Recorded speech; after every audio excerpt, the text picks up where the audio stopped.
Welcome to Support Desk Live. It is Thursday, everyone, and it is time for Live Educational Support Desk.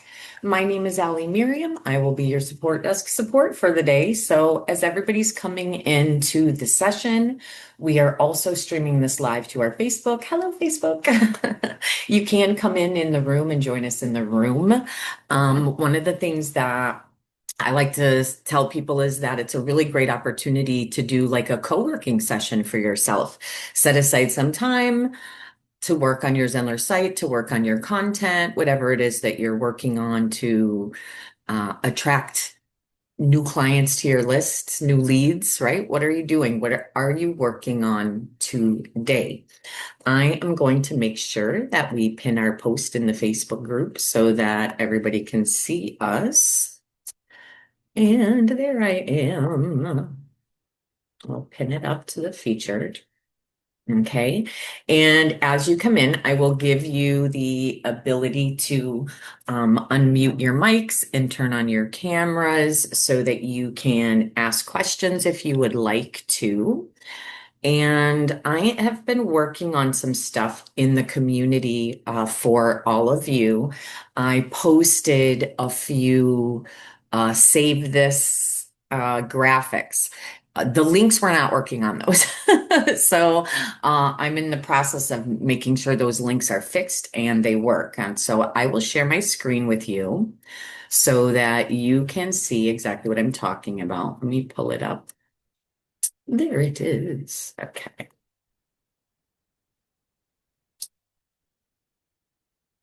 Share. There we go. I know it always takes a minute for the screen share to come over. There's a delay sometimes, but here we go. Community. So right here, save this. I put this together. They're links for this happens. Oh, and Judy, if you're watching, look, they fixed the little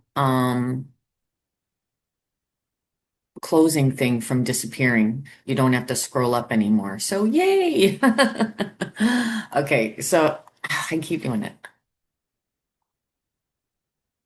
There we go. Okay, so these are quick start resources for all of you.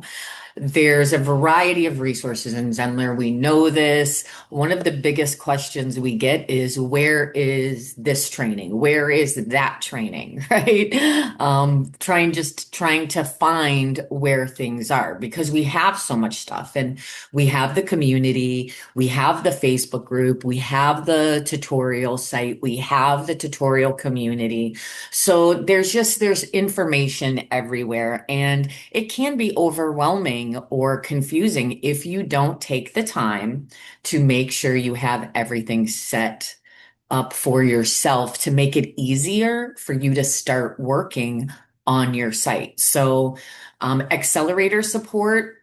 Okay, that's the program. When you're new in Zenler, you come in, we do that quick start accelerator program with you to help get you up and running and generating leads and income in your business right away while you're still under the free trial of Zenler. So when you do that, then you can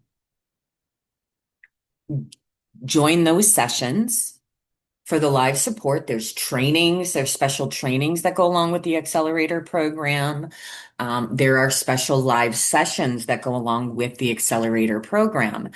And even if you cannot attend the sessions live when they're happening, you can still participate in the accelerator program by going through the content of the accelerator program and doing the tasks every week and then coming into community right here into this community on the Zenler tutorial site and share what you're working on. Share the steps that you're taking in the accelerator program.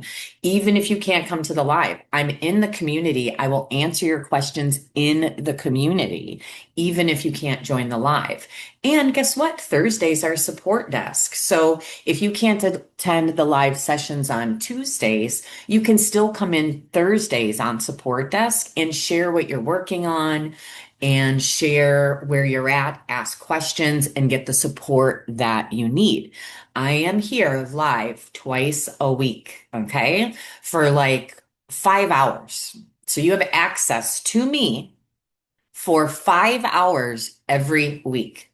So within those 5 hours every week, there's got to be an hour, 30 minutes where you can pop in live to get those questions answered and to work on your site or work on your business. Okay. So save these. I'm going to be posting the new links with all the links to everything. So you're going to save these for yourself. For Accelerator, program support is here. You have access to live support desk sessions through this link right here. This has been brought up a few times during support desk. I know Thomasina had asked a while back about it. These are for feature requests and the roadmap, what we're working on, things that are going on. And when you go here and look at this, there's a lot of requests in there. Before you type in a brand new request for something that you want, look through the requests that are there, search and see if someone's already made the request, and then upvote their request. And you can even reply to their request and say, yeah, I want this too, without adding a new request, right? Because that can get confusing. If there's, 5, 10 requests that are all kind of similar, but everybody just keeps adding their own. That can be very confusing for the team to sort through. So, if you can take just a little minute to look through those items before you add one, it could just be more helpful for everyone. And then let's see, we got this one is the rest of the quick start resources, okay? These are going to help you navigate everything in Zenler and learning Zenler and even learning things outside of Zenler, like actual strategies for your business and for marketing. You've got support notebook, right? That has all the support desks that we do since November, plugged into this notebook as the core source material. Okay. So it's only when you use this support notebook, the only responses that are giving you are from official support desk sessions and from other official Zenler sources. You can look at the sources in the notebook, they're attached. You can look at the sources, you can verify that the sources come from us. And when Notebook responds to you, whether it's a strategy recommendation or it's a specific click this button here, when it answers you, it links you to the sources where it found that information. So if you want to go and review that specific training, you can. So it directs you, right? Same thing here with this training library index GPT that David made. Okay. He created this for all of you because you asked. You're constantly asking, where's this training? Where's that training? How do I learn how to do this? This GPT will direct you to all of the trainings in Zenler. You ask it tell it what you are looking for. I want to learn how to set up a live webinar funnel. And it will link you to not just one live webinar training, funnel training. It'll link you to several different ones that we have because we have done so many different trainings on webinars. We've done so many different trainings on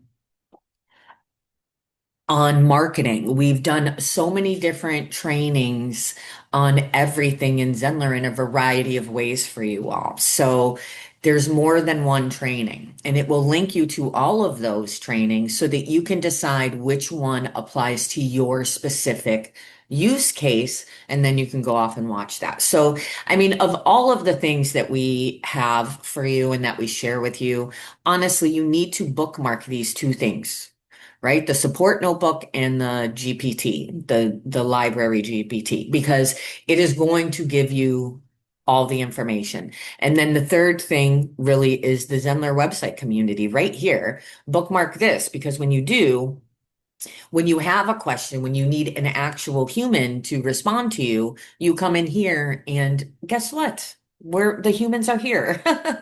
We can help you. We're here to answer your questions, okay, and work with you. So come in here with us and hang out with us, okay?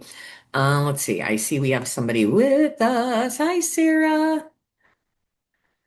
Sarah is here, and I love Sarah comes in almost every week. Sometimes she never turns on her camera or microphone. She's working away on her business on her site. She's using it for co-working time, and she's just doing what she's doing. And she's in the room because she will inevitably, she has heard things that she goes, "Ooh, that was good to know. I'm glad I was here today."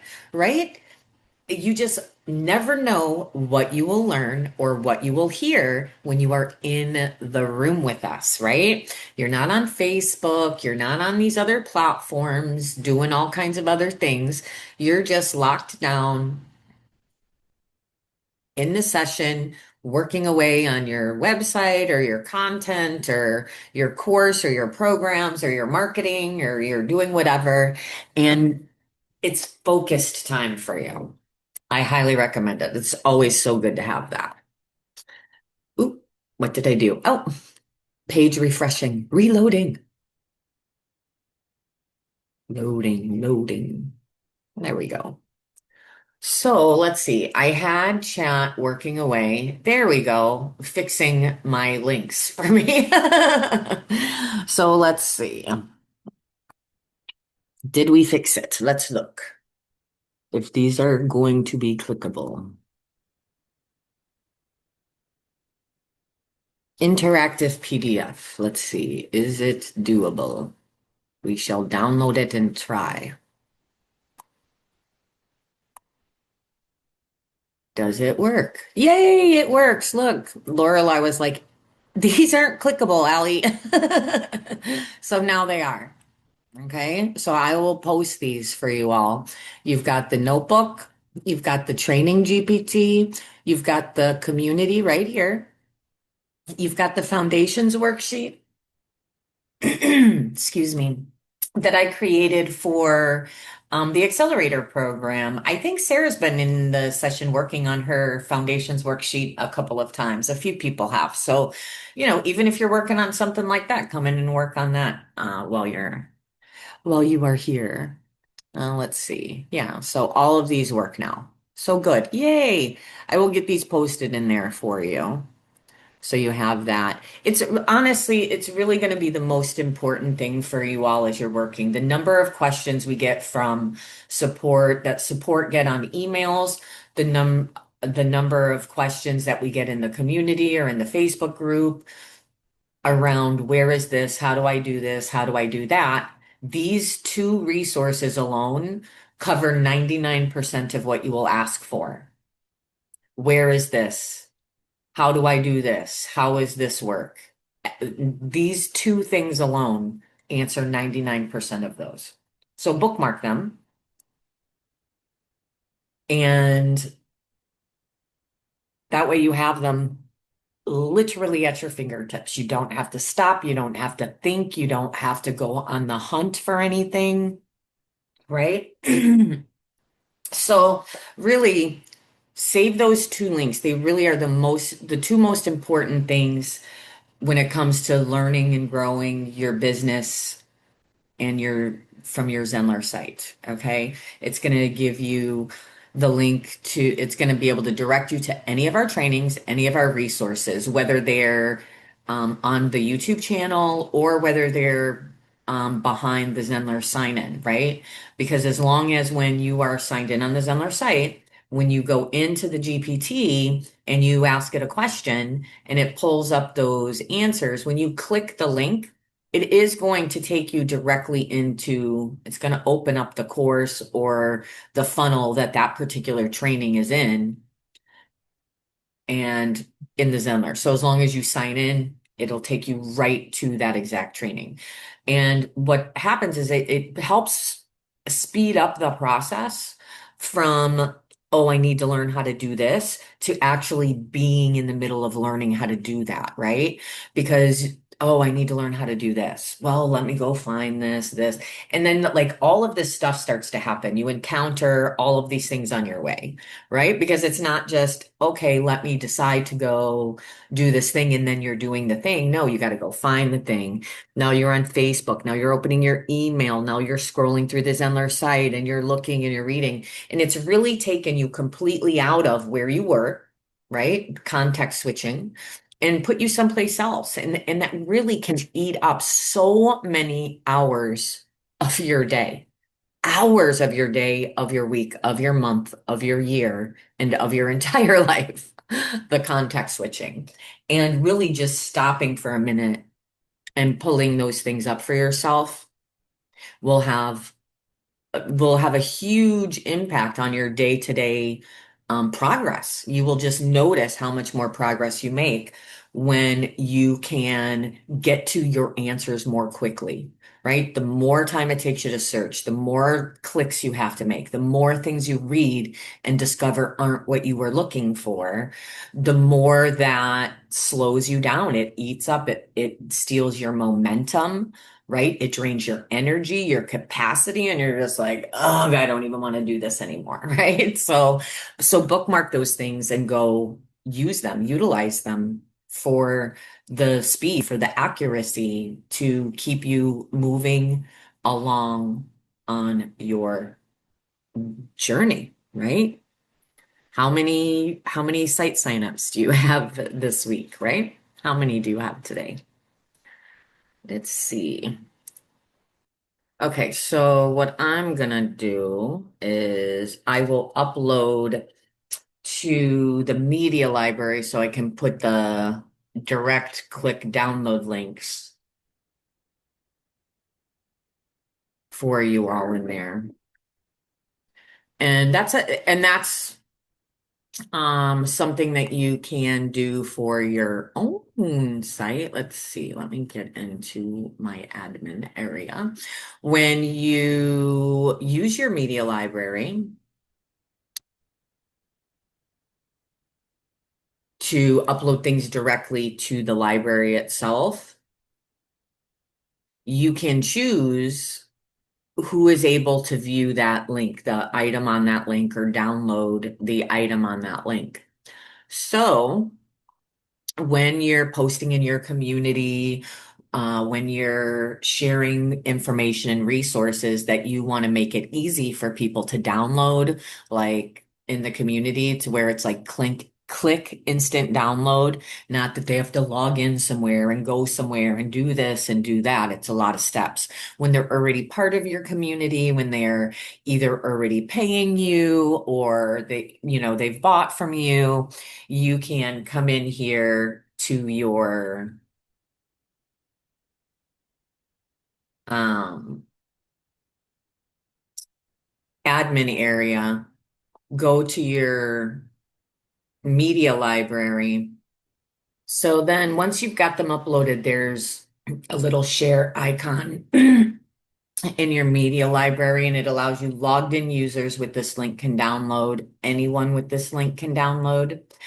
So with logged in users for like your community, if they're logged in and they're part of your community and you're just sharing resources with them, right? You don't have to constantly make them subscribe to a funnel for every single resource you give them, right? You can just add a link, logged in users, yes. So that's that one. Okay. Now let's see what it looks like when I post it. Okay, so let's see. I will save this. Let's see.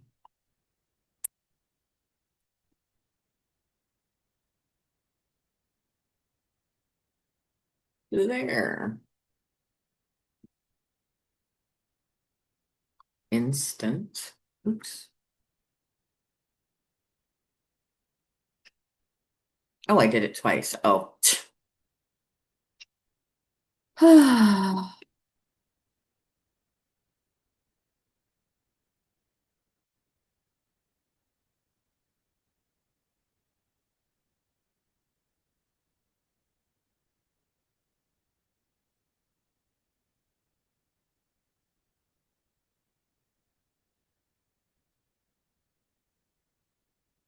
If,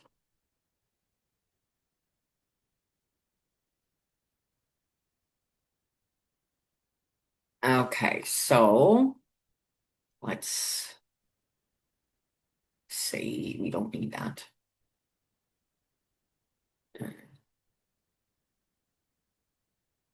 Got one. So let's save this and see what happens. So when, okay, so now we've got it. And when you click it, it will download. And when it opens up, these are all clickable links for you. Okay. All clickable now. Yay! I did it. So, and so here, I'll show you. When you come into site and you go right to your media library, right, you can upload files into the library. So I'll just grab a few of these Zenler ones and upload them.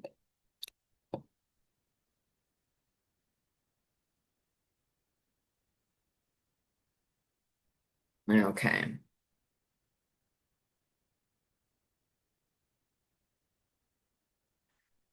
So now you have these things in your media library, and this is that share icon I was talking about. So when you click on that, it gives you options to choose when you share this link, who do you want to be able to access it, right? That's that permissions level.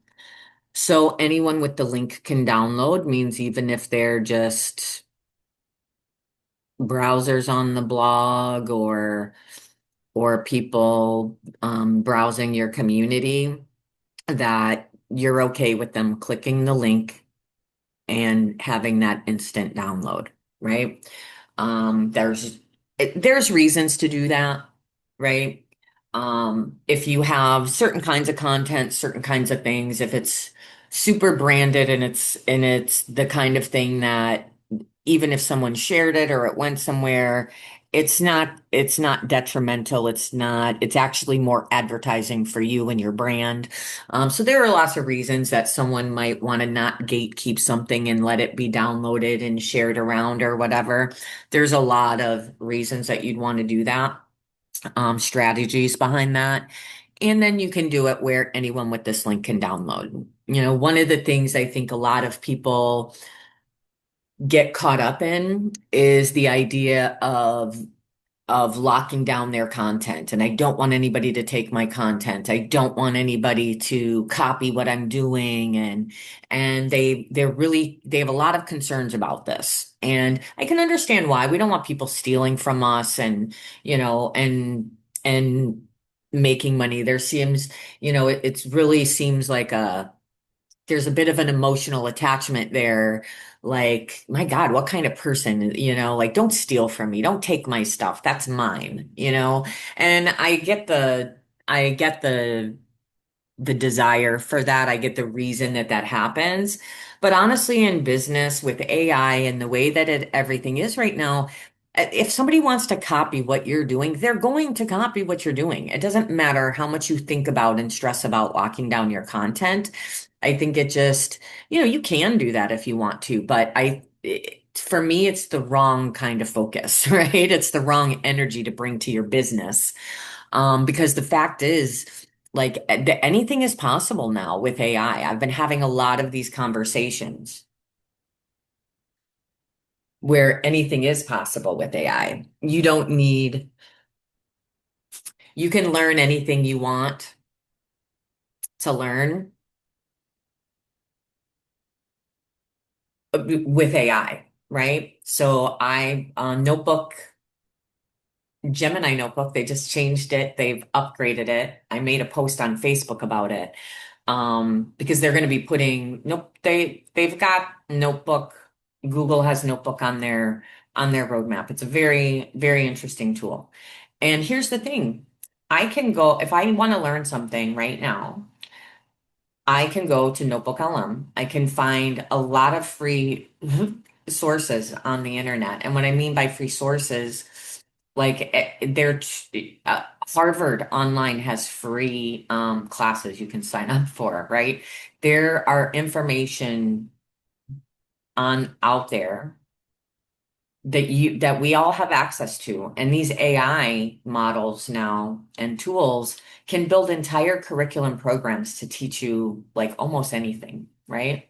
It's very generic based information. It's not you, right? It's not, doesn't have your attitude. It doesn't have your personality. It doesn't have your relationship. So like when I talk about owning your relationship with people, that's really what I mean is that you own that relationship, right? You own that connection with that person, and nobody can steal that. Nobody can replicate that, right? They can't replicate that connection that you have with people.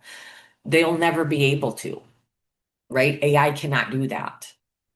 Right? People can copy your content and plaster it all over the internet. That's true. And for some people that might hurt your bottom line. And there are things that as you've grown in your business and you've got, we're talking thousands of people on your list and you're making it like you've got a lot of money changing hands. If people are, there are things that you need to do to protect your business, absolutely, right? Like as a matter of fact, with things like trademarks, like you have to defend that or you lose your trademark, right? If you're not, so you like have to in certain instances, right? But it's one of those things I think sometimes newer business owners, newer course creators, people who are trying to make that side hustle, you get caught up a lot in that aspect of it that you don't need to worry about until you actually are like making money in your influencer status already, right? If you don't have a ton of traffic coming in, organic and otherwise, like if you don't have that constant flow, it's really not something you've got to worry about. You spend a lot of time, money, and energy worrying about fixing a problem that you don't have yet, right? So I wouldn't get caught up on that. I'd worry about getting as many people on my list as I can. How do I generate a lot of leads, right? Once you're able to do that, then worry about whether or not people can steal your content. Because right now, nobody's looking at your content if you don't have any leads. So don't worry about them stealing it. I mean, and that's just true. That's just a little reality check for you, okay? You have to focus on the things that you can do, which is just put the content out there, right? Make the offers, have the conversations constantly, and get get the people on your list, right? Nurture them that way. Okay. Here, I'm going to share my screen again and we'll look, right? So when you're thinking about the kind of things you would put on behind a wall of here, sign up to get my lead magnet, right? We want to do something that gives people a reason to join our list, right? We want to put something out there. And it's literally just needs to be one tiny little solve this one little thing for them, right? That's all it has to be. And that's how you generate, right? That's how you focus your energy on that one way that you are generating leads. You're getting people on your list for this thing, right? Because sometimes what I see is people will do things like they have like three or four funnels with different lead magnets, right? And they have people signing up for this one, for that one, right? And they're getting tagged in the back end. Okay, they've got this lead magnet. Now they've got this one. They've got this one. Okay, now I'm promoting this. Now I'm doing this. Now that leads to this offer. This lead magnet leads to this offer. This lead magnet leads to this offer. This one leads to this one. That could be very overwhelming. There are people that have some very complex setups out there. And you don't have to do that though, right? Like you don't have to do that. That just seems like a lot of work, right? And not only that, as a customer, as a person that's on the internet, clicking around and learning things and subscribing things, like I gotta tell you, I'm tired of having to put my email in for every single thing I do, like for everything, right? There's some really great places like on Substack. I do talk about that a lot. There's a lot of non-gatekeeping type folks over there on Substack that are just sort of sharing information, sharing thoughts, sharing ideas. Obviously, there's always another layer where, hey, if you want to subscribe, this is what subscribers get. This is what you get when you join the list or when you join the paid community part. Like you get that extra level. It makes sense if that's what you're into, kind of thing, right? So you're building and you're building and you're building those relationships without having to gatekeep everybody, right? Like here, if you want, I created this great thing, do this, subscribe here to get it. It's like the constant car salesman. If everything you're doing is here, subscribe here, sign up to my list for this thing. I got another thing, sign up to my list for this. No, have one thing people sign up to your list for, and then the rest of the stuff is basically just pointing to that here and there, right? You're just pointing to it. Oh, and hey, I'm doing this thing, but oh, hey, by the way, did you grab my free thing? Right? Oh, hey, by the way, did you grab my thing? Right? It's just that one thing. And if you don't do that one thing consistently over a long period of time, you will never know if that thing is actually working.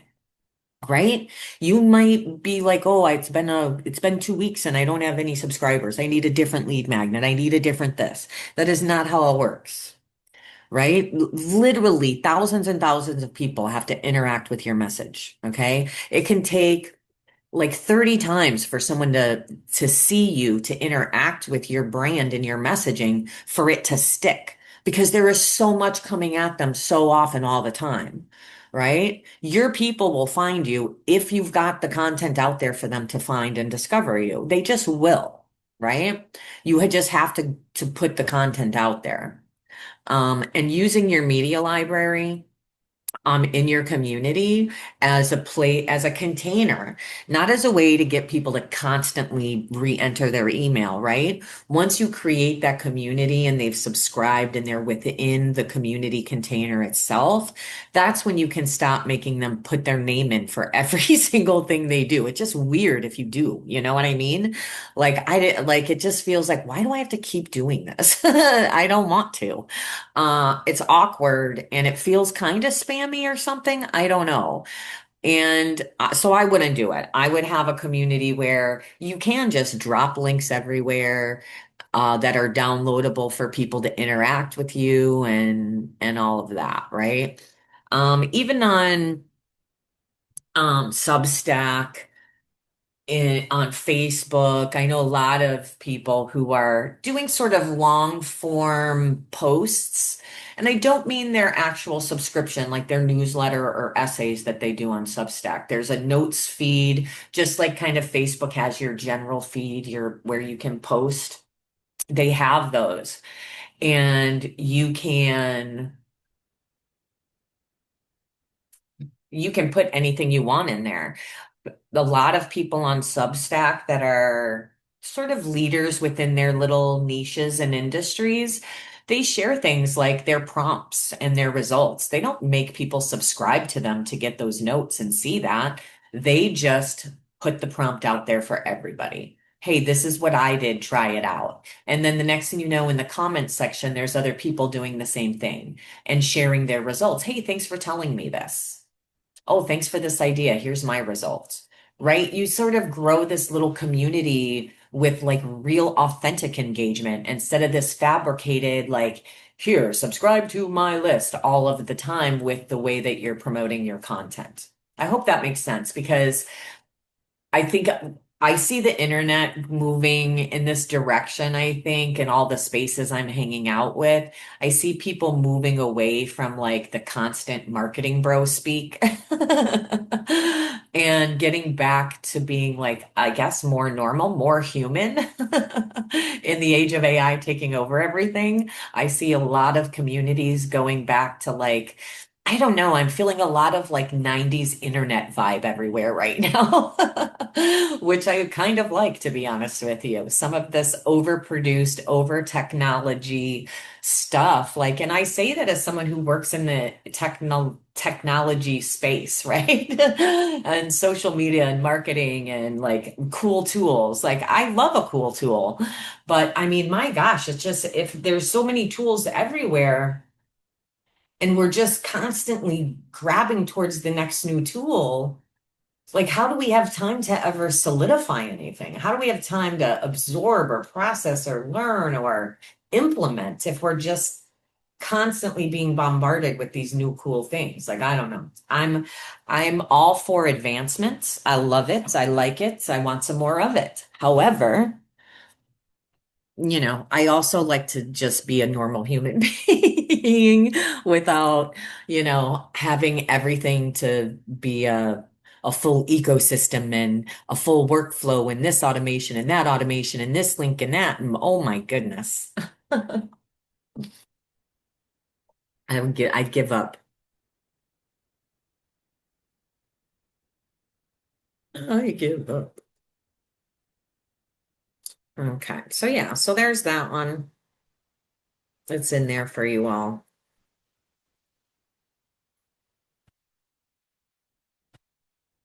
I would also be interested to know from any of you who are have communities, um, what you're doing in your communities to seed them.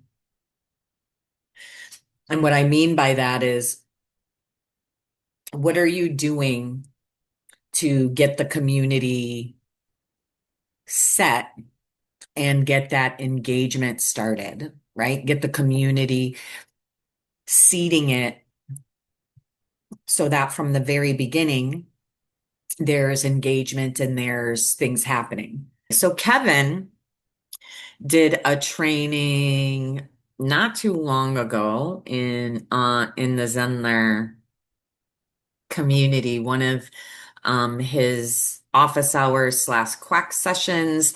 And he did, it was a really great training. And he talked about a strategy that he and his partner Sarah use for their business. And it's really just a great strategy. They seeded their community basically, and they intentionally designed a community that would have active engagement from the very beginning. So I highly recommend you go check it out. Let's see, which one is it?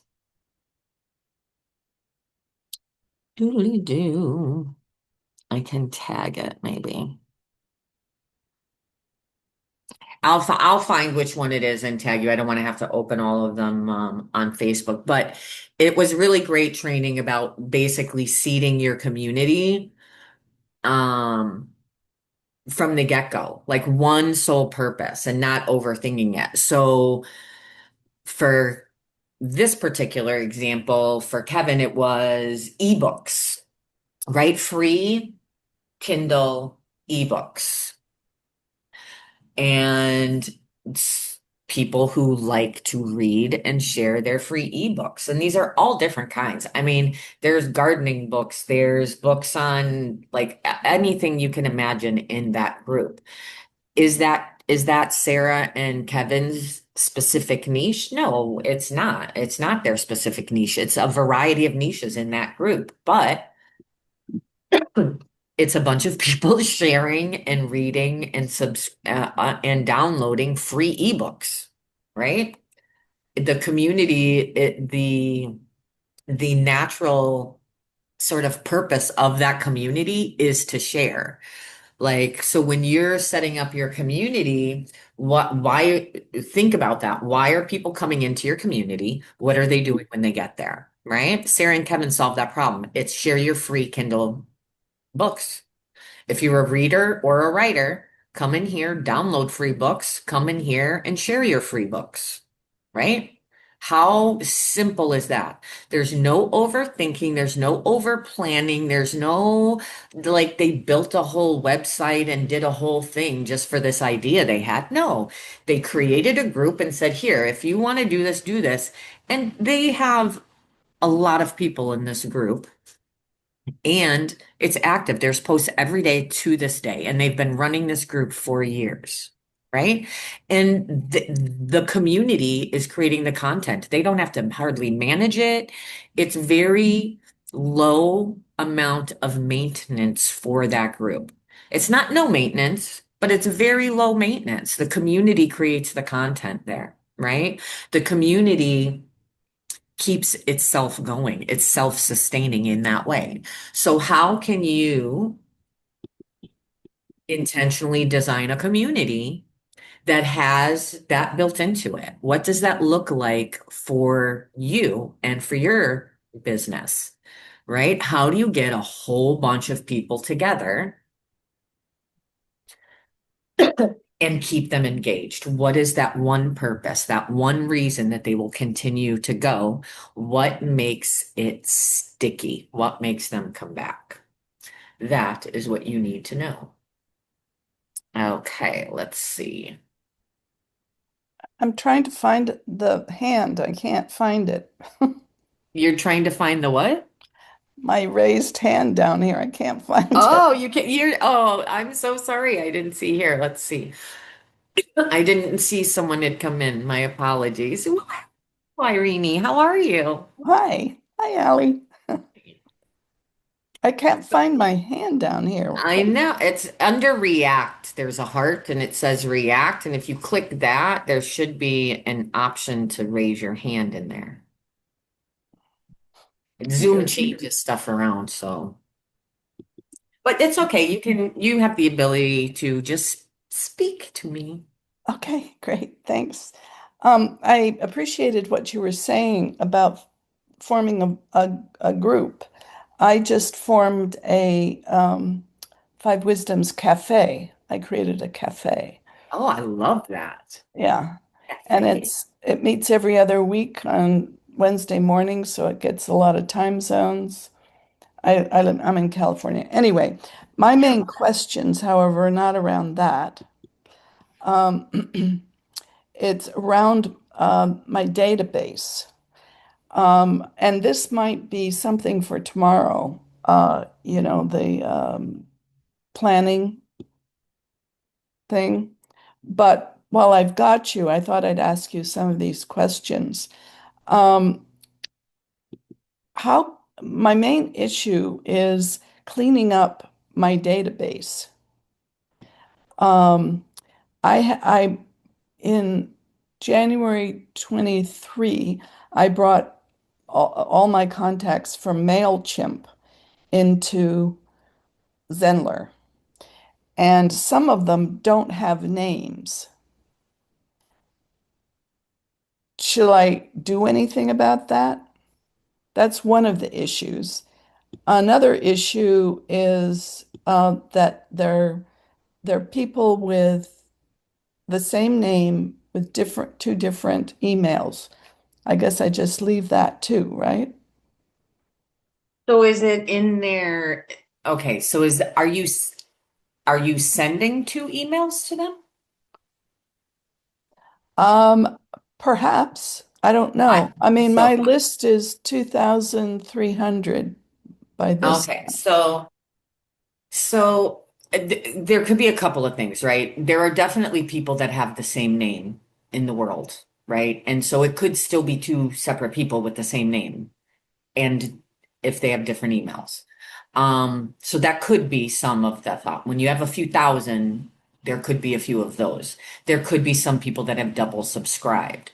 So one of the things that you do is you look at you look at the data on that subscriber and you sort through them like who hasn't opened an email in 6 months. How do you Who find out who hasn't opened an email? you go into that's a good question. You're using Zenler? Oh, yeah, of course. Yeah. For your emails? Okay, let me see. So it would look like Let me just go see how I can tell you because I don't have the. Ooh, let me look. Okay, here we go. Site. So if we go to, yeah, let's go to people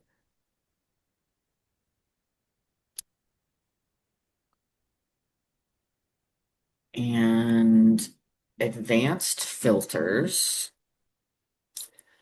Um, Shall I get this transcribed somehow so I don't have to take notes? yeah. Well, that is. There's a support notebook that'll tell you anything you want to know about anything we talked about. Yeah, but maybe I'll just, oh, okay. I So could there's go ahead. not open. So advanced filters under people, email not open, and then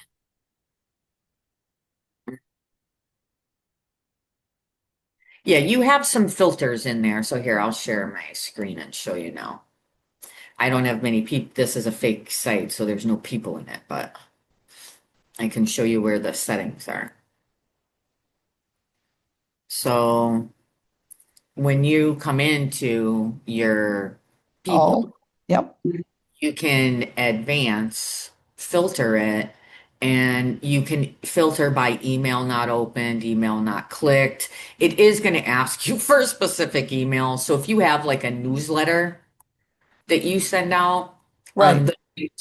when you look here, once you've created a broadcast, you get Yep. it'll tell you how many were opened and who opened, who didn't.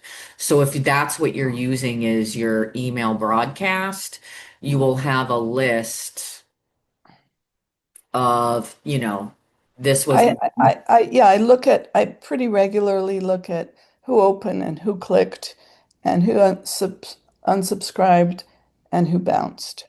And I get right. rid of my bounced. Yes, get rid of the bounced. I would start tracking the not opened because if the not opens are there, right? Yeah. Yeah. And you can check them. I mean, just because you find a system that works for you, I don't know what that is, because you got a couple thousand people on your list. So that means, like, as you start doing stuff and you get a couple thousand more people and a couple thousand more people, those things, like, you're at the space now where it's a good idea to go ahead and solve the problem that you have, right? Like, some Yeah. people want to solve problems they don't have yet, but you are in a place where you may want to start looking at how you can prevent the double subscriptions from people. Because sometimes I forget that I subscribe to somebody and I have like 10 different emails that I use. So sometimes I never use the same email twice, right? So that happens as a subscriber of things, right? So I'm quite certain there are people that have me on their list twice with two different emails, right? And there's probably an email I don't check anymore. And they could unsubscribe me from there and I'd never know it because I don't even open those anymore. You know what I mean? But when it comes to how many of those percentage of those people, when you've got thousands on your list, those email credits getting eaten up, that becomes kind of one of those things you want to go, let's get rid of those people. Does that make sense? Yeah. Now, yes, absolutely. Now, I know that so how do I know which email is the one they're using? Well, you're not going to be able to kind of figure that out specifically, okay? What you will be able to figure out is who's not opening their emails, right? If there's going months without opening an email, just unsubscribe that email. Do you know what I mean? So if they're getting two emails and they're opening both of them, then great. Whatever, you know what I So mean? I would go to the ones that aren't opened and I would check with a filter every every person. I mean, this is Well, you wouldn't have to know with the filter. That's not like you, I get if they're subscribed with these two emails, right? You're not going to be able to know that specifically for quite a few people. What you will be able to track is just the people who aren't clicking and opening the email. And if they're not, And then what do I do with them? unsubscribe them, delete them. And and I find out they're not opening by going to each name. No, no, no. And when you do, a email broadcast. The name of the broadcast will be over here. These are all clickable. Okay. Right, When you click this, these are the ones delivered, right? right. You're gonna look at the ones, these were opened. This many people clicked, right? Unsubscribe, bounce. You want to unsubscribe those bounced people. And then you want to come over here. Now, that doesn't mean you want to unsubscribe anybody that didn't open this one, right? You want Right. to you want to run a, a report and see, because there'll be a whole bunch of these in a row. There'll be, here's this one that delivered, here's this one, here's this week's, whatever, how many ever days you're doing email broadcasts, you'll see a little row for each one, just like this. Yeah, no, I know that. So I go to the delivered and then what do I do to find out the non-opened? Right. Well, I'm going to click it now and see how it filters so I can tell you. So you click on the delivered. Okay. And then it opens up another recipient list and it says who clicked and who didn't. So let's see. Delivered, not open. So there's a filter for not opened. So now you can click that. And you can get a whole list of who did not open. Okay. And you can export that for that particular thing, for that particular, Uh-huh. you know what I mean? And then you Yep. can do that. You can do that for each, for say, Each broadcast. each broadcast. Like are you doing weekly broadcasts? I guess it would depend, but you could do it for each of the broadcasts, right? And then take those reports and give them to, you can give them to an AI model and ask it to find, um, the people that have not opened any emails in the last however long you want to make it, 6 months. Here are all of my reports of not opened emails. Who has not opened an email for 6 months and Got it. and then unsubscribe those people. Okay. I know like that. Find a pattern for yourself, but that's how I would do it. You know, that way you can start to weed out some of the people that haven't opened for a long time and really start focusing on your open rates, like really dive into the people that are on your list. Because once you got numbers, you know, once you get into a couple thousand people, you're able to start getting real data on like what people are clicking on, what people like, what people are subscribing for. You know, you'll get a lot better information so that you can put out more of that that they want, you Yeah. know. How often do you think I should post as a broadcast? Broadcast what, your emails? Hmm. Like what's your niche? Human development. Development. And do you like what are you sending out right now? Like a weekly? I've been doing monthly. I do monthly for sure, and then if something's coming up, I'll do a couple more, maybe. Do you know what your open rates are? They're about 40%. That's very good. Yeah, it's pretty good. Yeah, very good. I mean, I test it out. You know, are you when you send out your monthly newsletters, is it for are there offers in there for people to click and Tons, lots of offers. One's immediately coming up, a couple months away, some on site, some online, the Facebook group, you know, YouTube channel, recorded courses.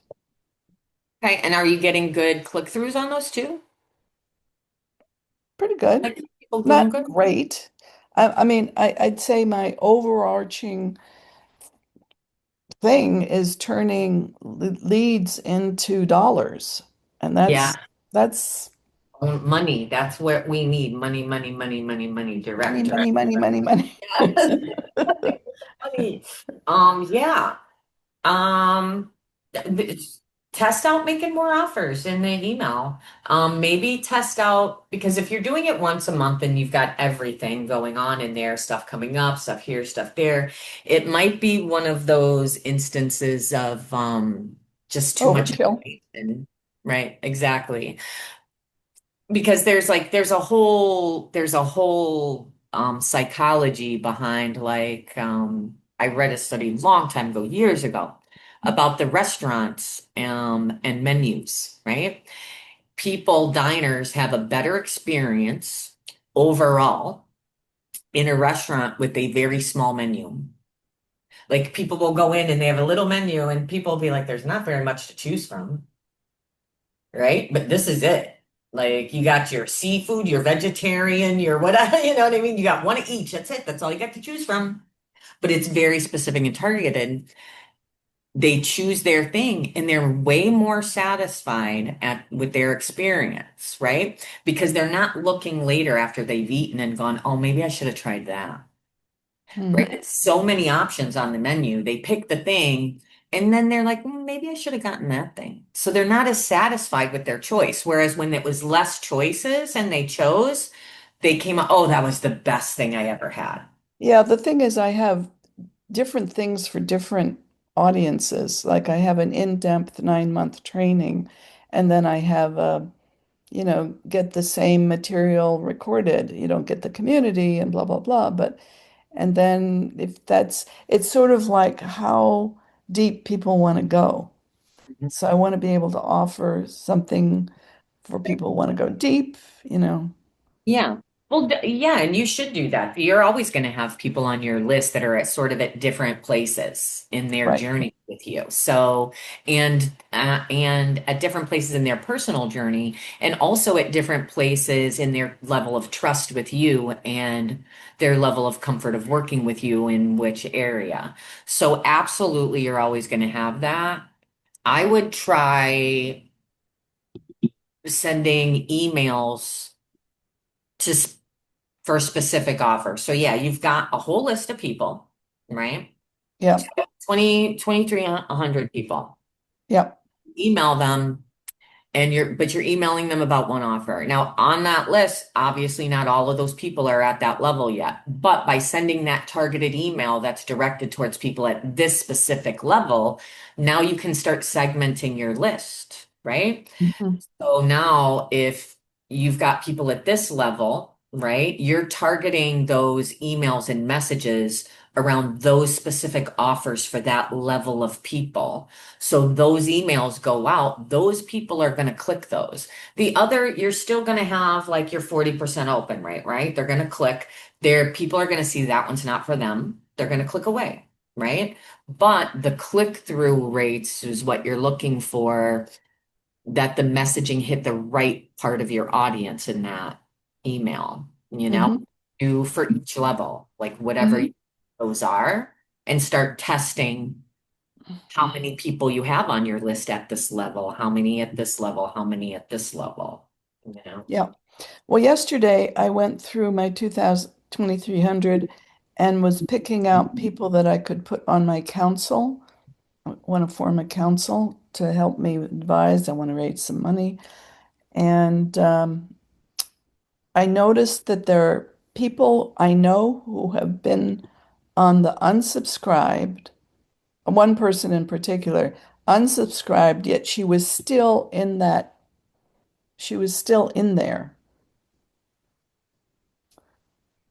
Do you understand? In the last mailing or the one before, maybe she was clearly she unsubscribed. But when I went through the list yesterday, she was still in my database. In Zenler. So I think because just because they're unsubscribed, I don't think that means they're deleted. They're still listed in your thing. They're Okay. just not receiving an email for that thing. And there might be, I'd have to look the granular unsubscribe because unsubscribing from certain things doesn't necessarily unsubscribe you from all things. It unsubscribes you from like that thing. Like that's a thing that people are concerned about, right? In the world. So there are people who do big marketing push campaigns for once a year for for their annual program push or whatever. So one in particular person that I know that does this very, very well, Talking Shrimp, Laura Belgray. She's a copywriter. She's famous copywriter. Talking Shrimp is the name of her newsletter, and her whatever, yeah, business. And she will, at the very top of her emails when she's doing her marketing push for the program, you're getting emails 2 or 3 times a day for for that push information. So she will tell you at the top, unsubscribe from these ones without unsubscribing from my list. Because like I'm in some of her programs, so I can unsubscribe from those. She doesn't have to sell them to me anymore. I'm already a member of them. You know what I mean? But it keeps people on your list. Like, yeah, because you're a marketer. Like, she's a hardcore marketer. So when she's doing a program, she'll email every day, sometimes twice a day. You'll get a second email. But she's respectful and aware. Hey, you may not want to get these. You may not want to hear about this program. Just click here and you won't get any of these. So there is something to be said for people being able to unsubscribe from certain things, but not from everything. And so I'm not sure how your back end is set up.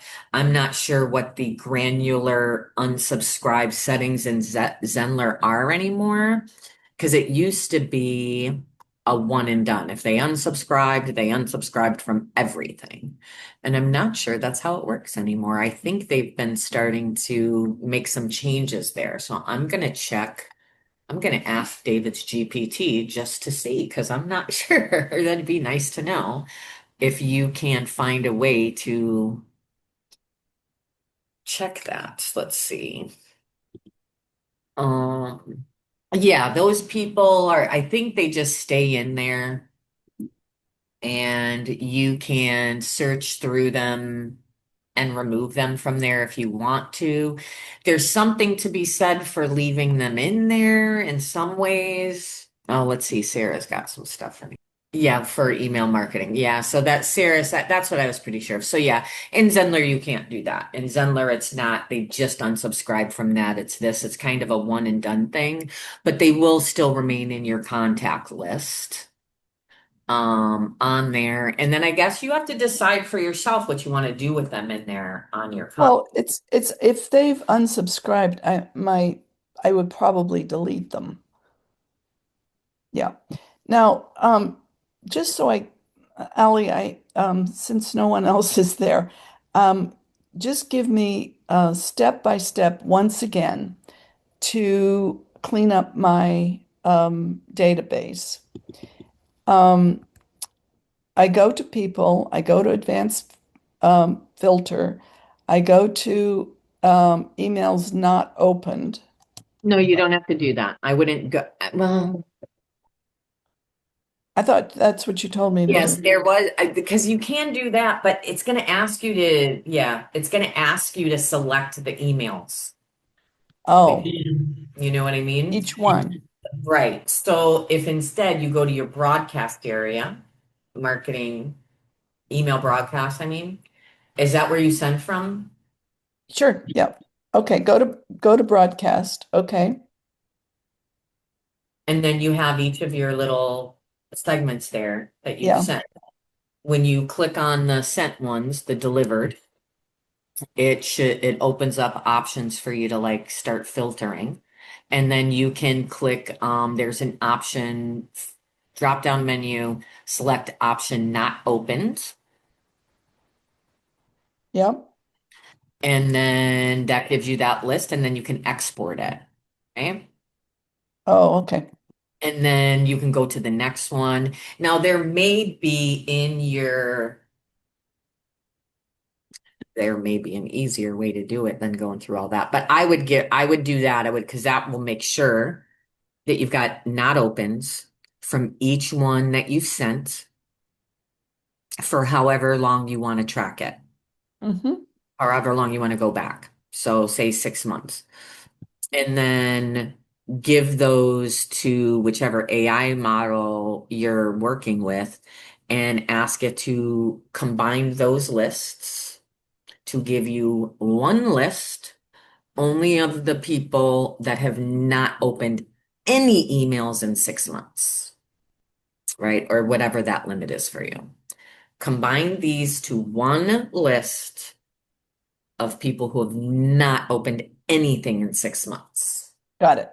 And that way you can then use that to remove those people. Okay. This is great. Okay, I'm going to go ahead with this and wish me luck. Okay, Rainy. And yeah, let us know how it goes. Very Okay. excited. Um, but just before I go, in the workshop tomorrow, which is at 7 a.m. for me, which is not great, but shall I ask about this overarching question about turning leads into dollars? What is tomorrow's workshop? Oh, it's the it's education. I've got this. It's planning what you're doing, the live workshop. Planning what you're Your doing is what it's planning. called Oh, it's a planning workshop. Okay. with David. Okay. I would, yeah, I mean, you can talk to David about that. You see what he's talking about. I'm not really sure what the planning, I'm not really sure about I didn't look, I wasn't paying attention. What Okay. his shots was. I've been a little busy. Okay. Well, thanks, Sally. To be amazing. And yeah, definitely with the leads to dollars, Yep. David, lots of He's got ideas there, I think. yes. If it, feel out what's going on in the session, like if that matches what the direction he's taking it in or whatever. But absolutely, one of the things that we're focusing on very specifically, like in the accelerator, is like that path. Like number one, lead, build the list and then make an offer. Like those are like list building offers, list money. Those are the things that you own, right? Like those are the important things. So yes, 100%. There'll be a lot of focus on those things. I think you're going to see a lot more of that from all of our different workshops and all of our different things. We are, because there's a lot of stuff online right now, and really a lot of it is just window dressing compared to like, hey, let's focus in on how do we get the lead and how do we get the sale? Those are the most Yeah. important. So yeah. Well, the marketing funnel seems to be, I mean, active. I mean, I get people signing up many times a week, even a day, people. Good. Well, then if you've got that happening, are you doubling down on that? Are you promoting it more? Are you putting it out there more? If it's working, if you're not doing a ton of marketing, right, and you've got nat like what you're doing naturally, and you're getting leads and flow every day, double down on it. Go harder. What do you mean double down? Double down, more marketing, whatever that lead magnet is, double down on it, put it Yeah. everywhere, talk about it everywhere, promote it everywhere, write Well, if blog. somebody comes into my finds me, clicks on my website, gets a quiz, and that's like a lead. That's the first thing. They get a quiz about their personality, and then they're on my database. Promote that quiz everywhere. If you're getting leads from that every day, how are you marketing it every day? Well, you're right. I should do the quiz maybe more. Yeah, Yeah. like because if you're getting leads on that naturally every day, I could double down on. I could do the quiz in more social media. Yeah, definitely start anything when you're doing social media. The main thing is that it goes back to you, to your list. That quiz is you. You own that list. That's yours. You don't own social media. You don't own your relationship there with people because they could take it away from you. But it's still the visibility layer. If you post something there and it takes them directly to you, Yeah. that's that's what you want. So I would definitely post the heck out of that. And then you're getting the people on the list. The next thing is that those follow-up emails and the offer that you're making to them, right? Because that's the Yeah. leads to the dollars path that you were Yeah. talking. Yeah, I've got emails that seem to be getting to people in the funnel. Yeah. Good. Absolutely. If you've got that, then double down. Like start post. And when I say double down, you don't have to be the person doing the clicking the buttons. Would never tell anybody to spend hours a day on social media. Automate it, do whatever. But like place whatever platforms you're using that you get the best sort of whatever Yeah, on. I've got two people posting for me. Okay, so yeah, I would post at least 3 to 5 times a day on like Instagram sort of type feeds, TikTok type feeds, 2 or 3 times a day on Facebook for sure. Like just keep post it. Make sure it's all related to, that it makes sense and it's driving them back to you. But yeah, that's exciting. Yep. I double down on the marketing on that quiz and see what happens. And then do the follow and make sure you have good follow up for those people for offers and see what happens. Yeah. Love Great. it. Yeah. Okay. Thanks, Right. Allie. You're Take welcome. care. Have a good one. Too. That's fun. Yeah. If you have people on your list, if anybody's on your list and you're getting just from your basic marketing processes, you're getting subscribers. Rohit, I mean, he was getting a couple subscribers every day from like Twitter or YouTube, maybe a few a week here and there. He did Substack. He started getting like 25 a day. So what did he do? He doubled down on Substack. He's like, okay, this works. So now he's doubling down on that. If you're putting content somewhere and you're getting any sort of leverage there at all, right? Minimum viable, whatever, minimum viable post, minimum viable offer, whatever takes the least amount of like energy and effort on your part to test an idea, right? To test it. And if in that minimum viable process of testing, you're getting like clicks and people are doing it on a regular basis, subscribing to that, that's a signal. It's a big glaring signal going, hey, do more, do more. We like this, we like this. Right? If of that percentage, because I mean, let's face it, there are like so many people on the internet, right?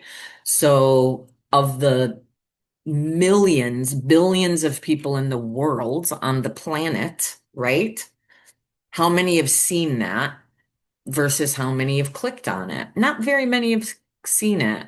But if you're getting clicks, even just one or two, that's on a regular daily basis, that's a signal to test a little more and continue to test and see bigger test. Here's a small test. There's clicks. There's a signal. Let's test a little bigger. Ooh, more clicks, more signal, test bigger, right? It's a process. Test, test, test, test. Definitely. Um, Test those messages, test those offers, test getting those people on your list. Because at the end of the day, we can talk about social media content and we can talk about how you're getting people on your list, but you have to have a list, right? You have to have a list and you have to have something, a reason for people to get on your list. And it needs to be a good one, right? Needs to be a good reason. And once you do that, then you can have fun testing. I'm very excited for Irene because she's got a flow of a list. She can start testing little things and experimenting and testing and then reviewing that data and doing more of what works. Right? That kind of gets into a really fun, nerdy part. At the beginning, when you don't have a list, when you don't have a couple thousand people on your list, when you don't have people interacting with you on your website and through your email and through your social media accounts. When you don't have enough of that, you have no information to know if what you're doing is hitting right. You just don't. It's impossible to know. So you have to find that one focus, commitment to that one focus, that one lead magnet, right? And just get it out there, build the list, right? And you can't be changing up what you're doing completely every couple of weeks because that level of consistency has to be there for it to catch. It just has to. So when you see the signals, then you do a little bit more, right? And you promote a little bit more. But the main thing is to get people on your list. If you're putting out content, right? If you're creating posts, what are the purpose of them? Where are they going to? What are people supposed to do when they read what you've posted? Right? Do you want them to comment and engage and carry on a conversation with you on that platform? Right? Is that what you're looking for? Is what you're looking for them to share that somewhere, right? Are you looking for them to click through, to go to your bio and click through to go check something, to subscribe somewhere? Like every single thing that you're posting needs to have that purpose and it needs to be directing it back to something that you own, right? Now, the conversation, even a conversation can be something you own, right? In the comments of a post, right? I've had some really incredible conversations in the comment section, right? The post itself is on social media, and I don't own the the link between the accounts. Do you know what I mean? Facebook could take that away from me anytime. But the conversation that I had in the comments with that person, that relationship, those connections that we made, they can't take that away. Once that's gone, if they're on my list, if they're on my wherever, that relationship still exists. I own the relationship that I built with that person through whatever conversations, right? So the more of those moments, the more you can leverage social media to build that connection, right? That you own the relationship, the conversation, right? The connection can be taken away from you from the Facebook end of it, but the relationship you built, the trust, um, whatever it is that you built during that conversation, that still exists outside of social media, right? You just have to make sure that enough of what you're doing has directed them to your list, right? Your list is constantly growing. You're constantly making offers, right? If that is there, then you just keep going, right? You can build that relationship. You can use social media, leverage it to drive the people to there and leverage it to nurture, leverage it to continue to communicate with people where they are, right? Whether that's Facebook or Instagram or any of these other platforms, Substack, seeing a lot about school right now, the school platform. Lots of communities popping up there and starting to go viral, right? That's not to say you should be chasing like whatever trendy things are out there. It's about looking at where you already have relationships with people that you can nurture, through your content. Hi, Shivi. Welcome to Support Desk. You can feel free to type in the chat. You can just sit in the room and listen if you'd like to. You can unmute and ask a question if you'd like. You can also just type in the chat if you would like as well.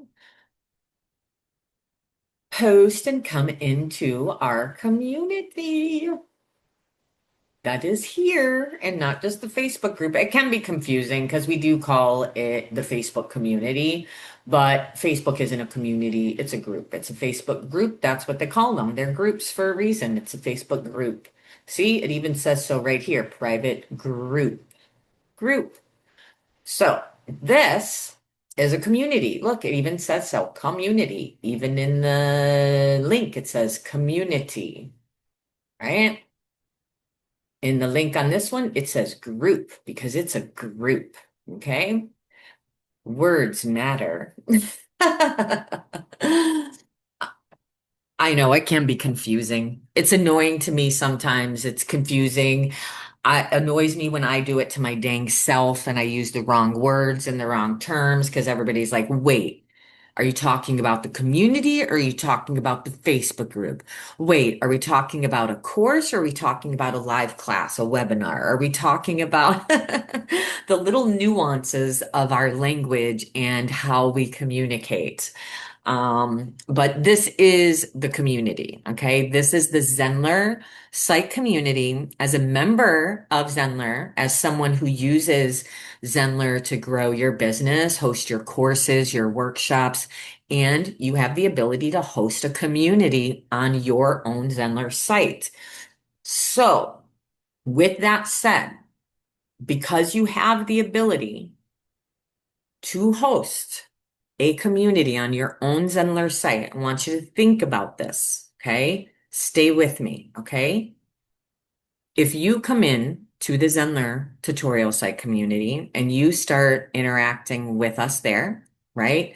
Getting your training, your resources from there, from the community, getting feedback on what you're working on, interacting there, asking for the tutorials or asking for the things you want in the community, getting feedback from other course creators, supporting other course creators, right? If you come into the Zenler site community and start doing that for your Zenler journey, right?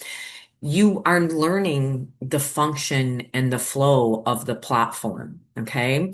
Which means that you're experiencing it from the student's end of it, right? You're experiencing it from the end of what your community would experience when they join your site and your community and really having that experience from the user's end and learning and growing within that community and navigating that interface and how it works will make you a better community manager. Do you understand what I'm saying? Right? It will make you a better community manager for your own Zenler community, right? It's like, it's very meta if you think about it, okay? Use our community on the Zenler tutorial site. Come in there, hang out there, get off of Facebook. Yes, I realize we're streaming on Facebook right now, but it's just a cesspool of ick over there. Get out of there, right? Create your own communities on your own Zenler sites. Come into the Zenler site community for your learning and your education, right? And to share your wins. Like you will go better and go further. Like share your wins. We want to know about your wins. We want to celebrate your success with you, right? No matter what those wins look like, right? You made progress. Did you publish a blog post today? Yay. You did something. You took an active action in your business, right? So come in and share that because then when you're sharing that action, right, it reinforces the action, right? You build your confidence more. You build that energy more and you bring other people along with you because it's exciting and then they want to go and be doing the same thing, right? They're going to, you know what? If Sarah's posting blog content today and sharing, I can too. You know, that's one little thing, right? We think about our whole business. And everything we have to do when we think about our business, right? All of these little things, oh, the emails, the this, the, oh my gosh, it feels like so much. But don't think about all those things. Think about the one post, blog post you can publish today, right? Think about the one thing that you can do that actually moves your business forward today. Just that one little thing. It'll make all the difference in the world. One thing. It's that simple. And most people don't do it because it is simple. And they think, yeah, that can't be it. That can't be it. The number of times I've heard people say things like, I don't, I, it was so easy. I don't know why I didn't do it sooner. Mm, yeah, that part. That is what I'm telling you is true. Just one thing every day to move yourself forward. Make a huge difference. You build momentum. It compounds that way, right? Right? You can go on social media and publish 1,000 things right now. And those 1,000 things will never do anything for you. But if you go and you post one thing every day and follow up on it, just one a day for 1,000 days, right? Now something's compounded. Now you have real, real asset, real value there that's compounded over a period of time. That's what growth looks like. Right. And I know where kind of we see the social media stuff and we see all the stuff, get, $30,000 in 30 days or whatever their crazy hype stuff is that they're pushing these days, right? Right. But this is real. Little actions every single day build up over time and they make a huge difference. They really do. I really like this, like the leads to dollars thing that Irene mentioned because honestly, we tend to get caught up in all of the things, right? Like that's how we get caught in like the trap of, okay, I want to have a business. I want to build courses. I want to be a coach. I want to help people. I want to make money online. And how do you do that? So, like, the first step is you start researching, like, how do I start making money online? Right. And so much information comes up from everywhere across the world. And there are so many different ways to start a business. There really are. Online, like the possibilities are truly endless, and that is the problem. Like because it could be anything, we don't know where to start. And the reason that you might not know where to start or what you're doing is because you haven't really decided yet, right? You haven't made a decision on what it is you're doing, or a lot of times with clients that I've worked with in the past, they're really afraid. There's a lot of imposter syndrome. There's a lot of fear of putting things out there like, am I a fraud? Am I like, what right do I have to be teaching people over somebody else that's teaching people? Look at that person over there. They're teaching something similar and they're so much better than me, right? They're so much more refined. Their videos are nicer. They're this. We start comparing like our beginning to somebody else's like middle, right? How long has that person been doing stuff online? Right? They've earned their polished videos. They earned them by putting out very unpolished ones to start with. Okay. If you go to YouTube, right? Here, I'll go to YouTube. I'll show you some YouTube channels that I'm talking about because these are people that are that are millionaires, okay? I want you to think about that right now. Millionaires, millions and millions, never have to worry about what they're going to do for money ever again. And they are content creators on the internet, okay? So here is Sabrina Romanoff, okay? This is her channel. Look at these videos. Look at her video. These are not high-end, polished, like marketing videos. Some of them, she jokes around in a few of them. So look, she's in the dark in her little cave on these things. These do not look like high-end, high-produced studio things. And they don't have to because guess what? The things Sabrina, she is just brilliant, incredible um business mind and just incredible. So the value that she is offering is in her actual content, not in the fact that it looks pretty, not in the fact that it has this branded whatever or blah blah blah. No, right? Look at her subscriber count. And she's already, I think, at across platforms, I think I just read she's at like 1 million followers. She's the maker of a tool called Blotato. I don't know if you've heard of it. It's like it's a whole nother level of posting to social media for you. Let's just say that. And built this company and then sold it for millions of dollars. And now what she does is just teach people about AI for free on the internet now. And there are a lot of people just like her creating content, right? And that's what they're doing. They're just putting it out there. They're not worried that their lighting is terrible, that their studio isn't right. This video, this one right here, I haven't finished it, but she literally had like 20,000 issues with her new microphone that she's using. And and it's just so relatable. Like go through, find some of your favorite people that you follow in your industry on their YouTube channels. Go to the videos tab, right? And sort by the oldest. What's the oldest video they got, right? And look at some of the terrible way that they look compared to what they're putting out now. Like the quality, the format, all of the things.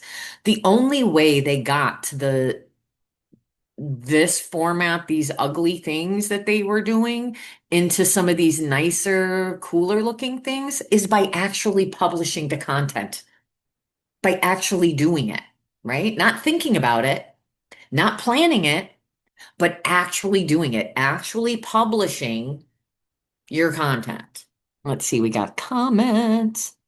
They'll never be me. That's right, never. They can never be you, Sarah. Never, ever. You know, nobody can. And, one of the things that I really like about Sabrina, specifically when it comes to, she talks a lot about content creation and about growing a following and growing a brand. She's a really great resource, I think, to follow when it comes to content creation out there. Highly recommend it. Um, and she does a lot of real talk because be real. I mentioned earlier about being worried about solving problems you don't have, right? We've got people coming in sometimes to support desk that'll say, well, how do I keep people from downloading my content or stealing it? Well, how many customers do you have? How many people are on your list? Nobody, zero people. Okay, well, let's worry about getting people on the list. That's the real problem we need to solve. We don't need to solve the problem of them taking your content because there's nobody there to take your content yet. Okay, so let's stop solving problems we don't have. Number one, okay? And one of Sabrina's best things that she says is just find the top person in your industry, right? Who is an influencer, who is a top creator in your niche, in your industry. Go to their channel, find their most viewed videos and copy them. Literally copy the hook, copy the opening, and do it. Publish it. Now, she says, if that sounds a little shady to you, if you feel like, ooh, ugh, I don't want to do that, then that's good because that means you have a moral compass. Okay. That means you have a moral compass. Everybody is copying content, number one. Number two, there's nothing new under the sun. So even if you didn't copy someone's content and you created something, there's a good chance there's already something similar out there. So does that mean you shouldn't have created it? No. The idea behind this is Sabrina's very confident in the quality of her content and what she's teaching. She knows what she's doing.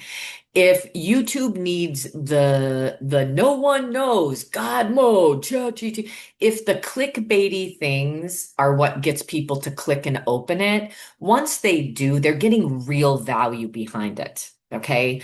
So that's the important part, right? You need all of those. It's very nuanced. You don't want to copy people's content like without giving them credit. Sabrina says, copy my content. Copy my content. If you're creating content around AI, around whatever, find my most viral videos, copy them word for word and do them. In some of these videos, she actually goes through her nephew, I think, just started a brand new channel and she told him, copy my videos and post them and see what happens. And then, so they're doing this live test and showing people, look, this actually works, right? You have to have the good value underneath it. You have to have a reason that they're going to subscribe and stay with you and buy from you and work with you, right? You actually have to know what you're talking about, okay? But you can use and leverage, right, the social media to help you bring those people to you, right? So do that. You get these clickbaity things. I mean, these are, yeah, go through your favorite influencers in your industry, find their oldest content and look at it, right? Find their oldest content. It is not polished. Stop comparing the beginning of your journey of promoting on social media to the middle of other people's journeys. You are literally sabotaging yourself. You're sabotaging yourself. It is self-sabotage, right? Just publish the content. Just do it. Put it out there. Stop waiting, stop thinking, stop planning. Because the truth is, you have no idea how you feel or how anybody else really feels about your content, about your message, and about the way that you work until they experience it, right? Like, I don't know how I feel about things until they're published. That's it. I publish it. I leave it out there. Usually I leave it. I'm one of those people. It's kind of like if you've seen there's a few actors I see who will not watch stuff that they're in. They can't. They don't want to see themselves acting. They hate it. It creeps them out, right? So I feel similarly to like when I publish. Like the last like essay I published on Substack, I published it and ran away. Like I don't want to know right now. Just leave it. And then like, okay, it's sitting there. I think about it. Oh, it's out there. It's sitting there somewhere, but I'm not going to go click on it. I'm not going to go check to see if other people have clicked and like, have like, nope, nope, just leaving it there. Just going to sit with it. And how do I feel before knowing who's clicked on it, right? Before knowing if there's anybody's read it or going through it or whatever, I just sit with it for a day and I think about it. How do I feel about that? I published it, you know? Is that really what I wanted to say? How am I feeling about it for myself, deciding for myself before I then go over to Substack and see, okay, who else has read it and what do they what do they have to say about it, right? Because it's scary. And then people will comment, right? And you'll have a conversation around that content and it will spawn other ideas. Ooh, yeah. Now I have a spin-off essay I can write based on this conversation under this essay right now, right? That's the process of growth, right? That's the process of compounding what you're creating, learning from it, other people learning from it, that information informing the next iteration of the thing, right? The next iteration, right? That's what you have to do. It's all of those things. I would love to hear from anybody, like either Facebook, either here in the community, on the live, watching the live. What are the kinds of things that you feel like would help you, that if you knew more about or understood more about, that it would help you move forward more quickly, right? You'd have more understanding, maybe more confidence to take the next step forward. What are those little things on your journey? Because we can start creating content around that, right? We can come in here and we can format different trainings. It can inform workshop sessions. I know David's hosting a planning workshop tomorrow. Okay. So there's all sorts of things that we can do. There's a great playlist on YouTube, David created in March. 31 tips in 31 days. That he did for March. And the reason he did that was because in the Zenler community and from the Facebook group, there were comments. People were asking for these little things, right? There was a thread, and people were like, oh, we could use more bite-sized content. We don't want to have to watch a whole course, blah, blah. There was a whole conversation. That conversation didn't lead to us thinking and doing a whole bunch of stuff in the background. Well, what do we do about this? No, David said, oh, they want quick content. Okay, here. Boom. 31 days, 31 tips, and all bite-sized tips, exactly what you all asked for, right? And not just one of you, many of you, a whole thread of conversation, right? And the only way that thread of conversation happened was because David made a post and he asked a question, right, to the people, right? And then the people responded, conversations happened. And then he created something for you, right? That's how growth happens in your own business, right? That's how you would do it for your own business, just like that's how we do it in Zenler for you, right? So definitely always share the things that you're looking for, the types of content, not just, hey, I want a specific training on this thing on webinars, or I want a specific training on funnels, right? It can be more along the lines of I would like more courses, more videos. I would prefer workshop trainings. I would I can't talk today. I would prefer bite-sized content, right? So sometimes it's not just that you need a specific training on a thing, but just even telling us the types of content that you consume that work the best for you, right? Because everybody is different. You maybe you prefer to read. Maybe you would like a nice guide, a nice written guide that you can read.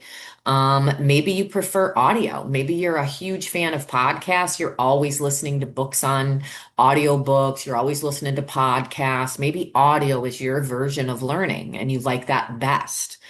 The reading, the listening, right? Maybe courses are it, maybe videos are it, but maybe you don't like courses that are long, heavy courses, right? Maybe you prefer mini courses, right?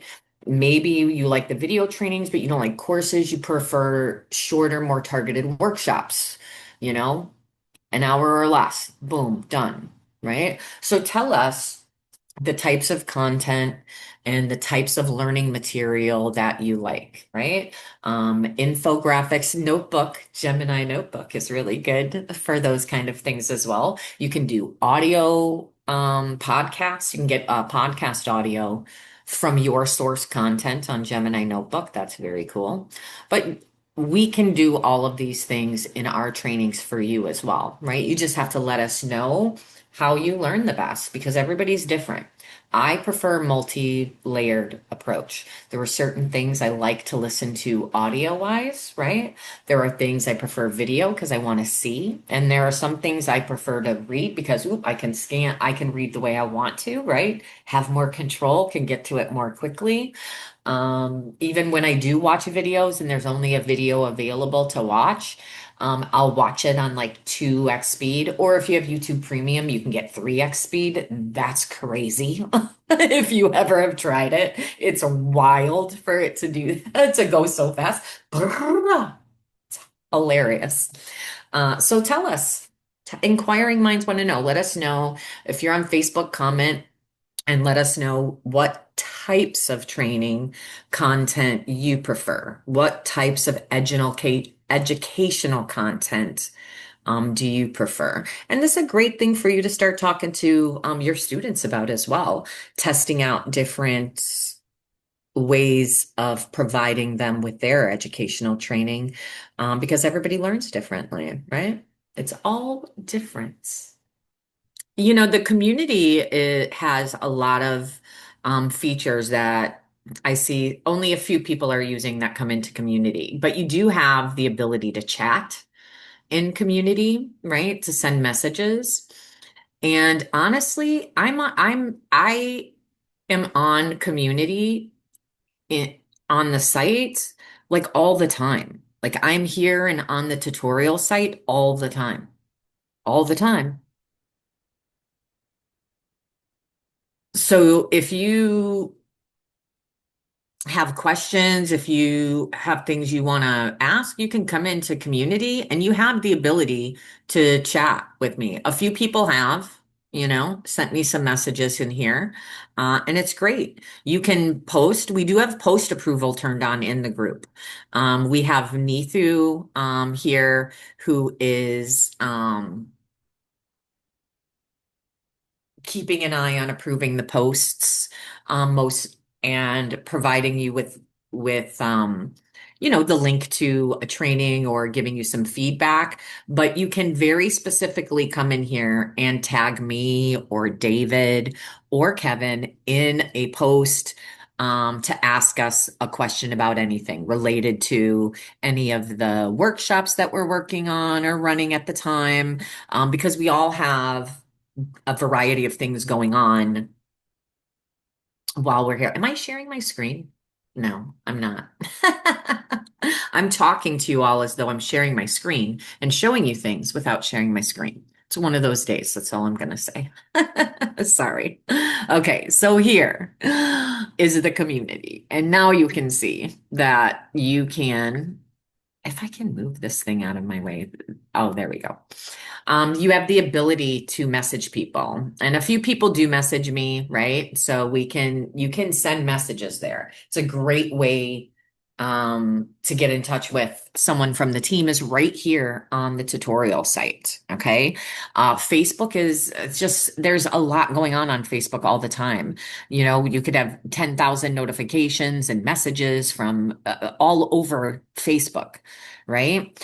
So when you're in work mode, when you're trying to work on your site, when you're trying to learn stuff for your own business, for your own personal development, your business development, if you're trying to work with your own customers and your own students, then being outside of social media is the best idea ever. I'm not anti-social media. I really am not. I love social media for a lot of things. I think it has its place. It has its usefulness. I just think that we've gotten away from uh, you know, what a real business is, right?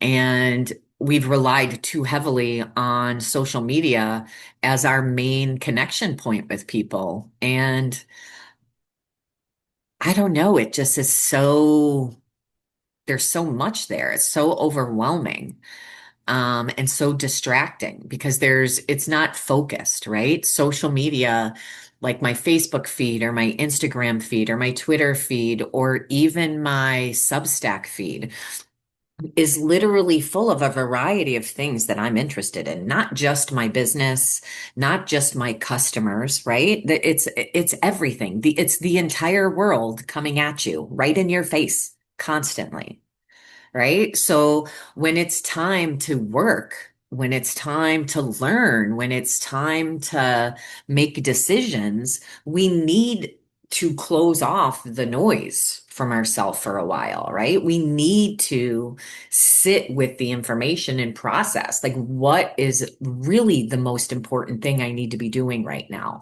What is the thing that's actually going to move me forward, right? Not the thing I'm worried about I'm missing out on, not the thing that I think I should have done not the thing I think I'm doing wrong. None of that. Like, what is the thing that you can learn and do right now to move yourself forward and shut out that noise, right? Shut out the noise. Work in the community for yourself, come in here to the Zenler community so that you can have your focused learning time, your focused development time for your business. And as I mentioned earlier, that gives you an edge as a community manager because now you're in here functioning as a member of a community in an interface that you also have access to as an admin on your own site. So now you can learn and have the experience from both ends of it. And the more you interact on Zenler and on Zenler communities, the more familiar and the more comfortable you get in that space. So there are spaces like school, um, Substack, um, let's see, Mighty Networks. These are all community type platforms, right? Circle, right? These are all community type platforms. And when you join one, right, you're joining like on Zenler, on the app, if you click the logo, right? What happens is you get a drop down menu on the app of all the other Zenler communities that you have access to, right? On the Zenler platform, right? So just like with Circle or school, right? People start communities and they join communities, and you can be in different communities within the school platform, right? So you can think of Zenler platform the same way when you download the app. Those communities, you can be in several different people's communities, right? On their Zenler sites and working in it, right? Now I want you to think about that. School is doing a really great job right now in their marketing, and there's lots of communities. There's lots of content creators whose Instagram accounts are leading people to school, right? And to that platform to continue the conversation, right? And to continue building that relationship. So I joined a community over there. I'll just give you a little story time, right? So I joined a community over there on school for personal, or well, I was originally trying to join Sabrina's Ramanov's school because all of her courses on AI are free, okay? And she does real courses. Like some people out there are creating these kind of courses and charging hundreds of dollars for them, okay? She is doing them for free. They're legit, they're real. This isn't like it's real. It's good, real, free AI education for everyone, right? Well, she's specifically teaching, um, she wants to teach 10 million people AI for free, or women AI for free. 10 million women, I think is what it is. Right. So anyway, wanted to get into this school. I never heard of school before, but apparently it's a platform. It sounds crazy. You know, I had a marketing agency, right? I dissolved 2 years ago. I should know about a lot of things I don't know about. But that's the point. We can't all know everything. I swear, we just can't. So I tried to create an account on school and get in. Well, apparently, like because I created a new account, I looked very spammy. So I couldn't. So she kept rejecting me. I couldn't get in. I was so frustrated.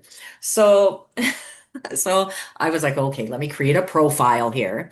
And then you can search school platform itself for communities. And there's a filter that you can filter for free communities.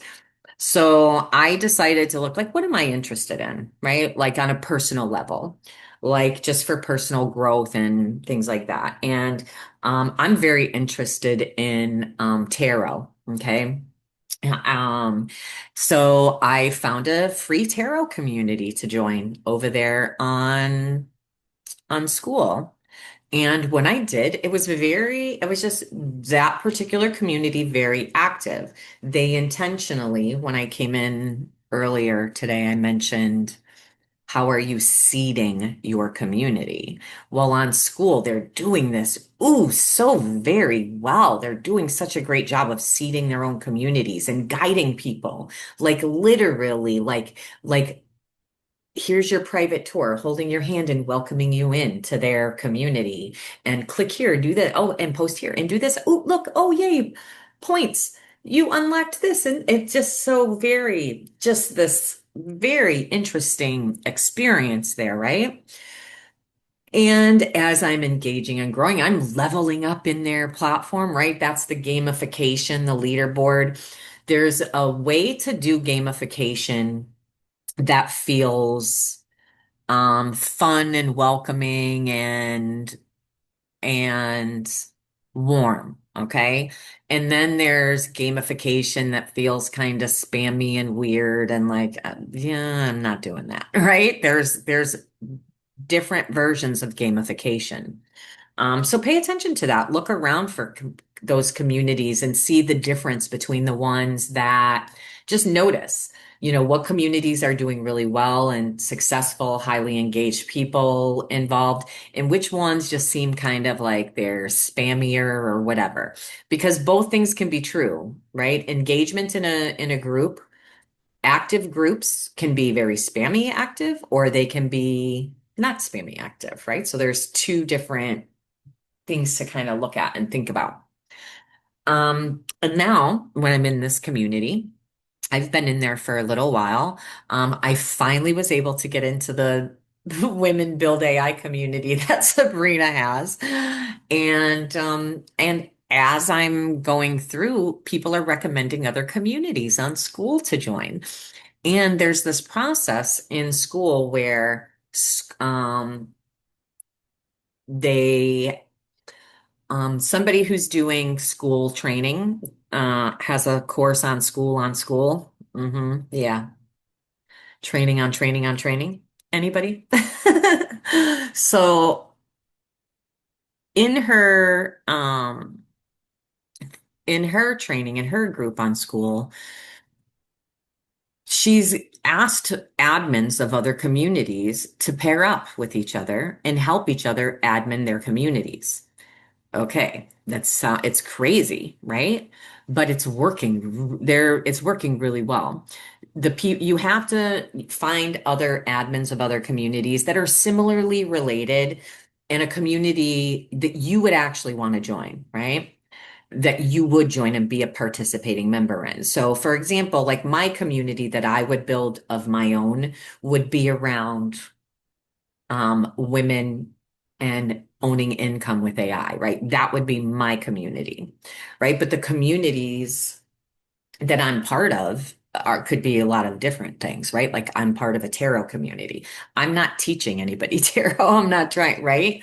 So, but I'm interested in that. And I'm in this tarot group. Turns out they've read my profile because I'm obsessed with AI. A couple of other people are also working with AI. So they friended me and they're in other communities in school. So they sent me this. So there's this whole little web of things happening on school, right?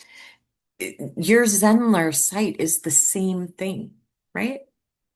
You have a community, right?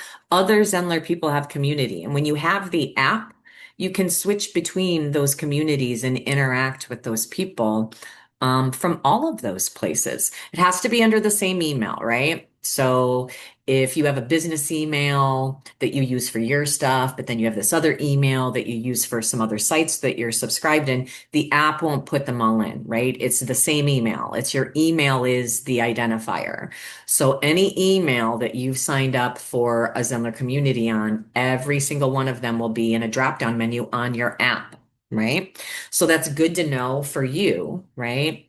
as a person who has a community and maybe is part of other communities, right? But like just think about how these other platforms are leveraging not just the community aspect, but the fact that the platform users as well, right? So the other community managers and making connections there. It's a very We'll see. I'm new on that platform. I'm new at evaluating it and looking over like what it is. But I think for businesses, if you're running communities, right? And I think in the future, one of the reasons you're seeing school a lot more now, or at least I am anyway. I don't know if all of you are. I would love to know. Are you seeing a lot about that platform and about communities, right? Because I am. I'm seeing a lot of movement towards communities, and communities that have shared communities, right? Multiple communities that you're part of on a particular platform. And you have the ability to do that in Zenler. It doesn't work on desktop the way that other platforms desktop thing do, but the mobile app does work that way, that you can switch between communities and be in a variety of communities in Zenler.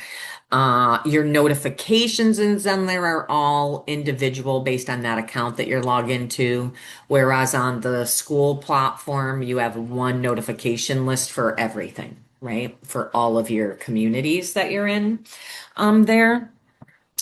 But I don't know. I'd love to hear your thoughts. I just thought it was very interesting way to start building communities because they're not just focusing on building communities within their own community, right? It's not just about community. They're also focused on the platform, school, and connecting with other communities on there and working with other admins, moderators. There's a lot of moderator um, in there. Reminds me of back in the day when Clubhouse, there was lots of moderators for every room and checking the chat and doing this stuff. It was like this whole little system of the way that you interact.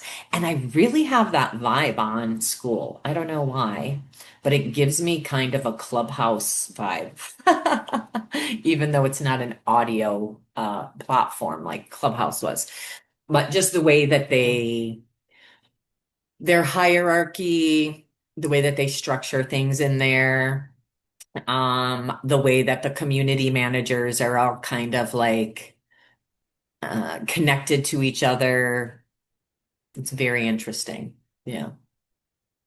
But that is where the future is headed. I see that more and more and more. I see those patterns of like real communities, real connections, real conversations between real people, right? Not this weird, like I said, I'm getting more 90s internet vibe from things that are coming around. Like if, the chat rooms that you used to be into where it just felt like you were actually connected to another person. Whereas everything online feels so now, so glitz, so glam, so marketing bro, and optimized headlines, and just I don't know. It's so weird to me now. But a lot of these communities that I'm seeing are popping up just have this kind of 90s internet vibe going on. I want to bring back 90s internet in chat rooms. I don't know. Maybe you do too. I don't know. Maybe. Maybe. Well, it's about 20 past one, and I know we usually go till two. We sometimes go till two, but since there's not a lot going on today, and I'll check Facebook one more time too. Check and see if there's any more comments coming in. Uh, mm, I don't see any more comments coming in.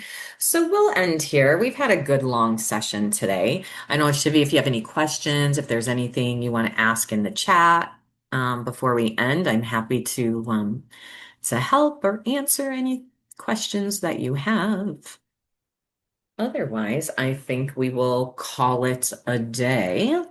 And let's see, so today's Thursday. Tuesday, we have Accelerator. Tomorrow, David is hosting a planning workshop, so check your emails, check the Facebook group, the normal locations to get registered for that, okay? And with that, everybody, thanks for joining us today, and I will see you on Tuesday for Accelerator, and of course Thursday for Educational Support Desk. Don't forget, come in the community, okay?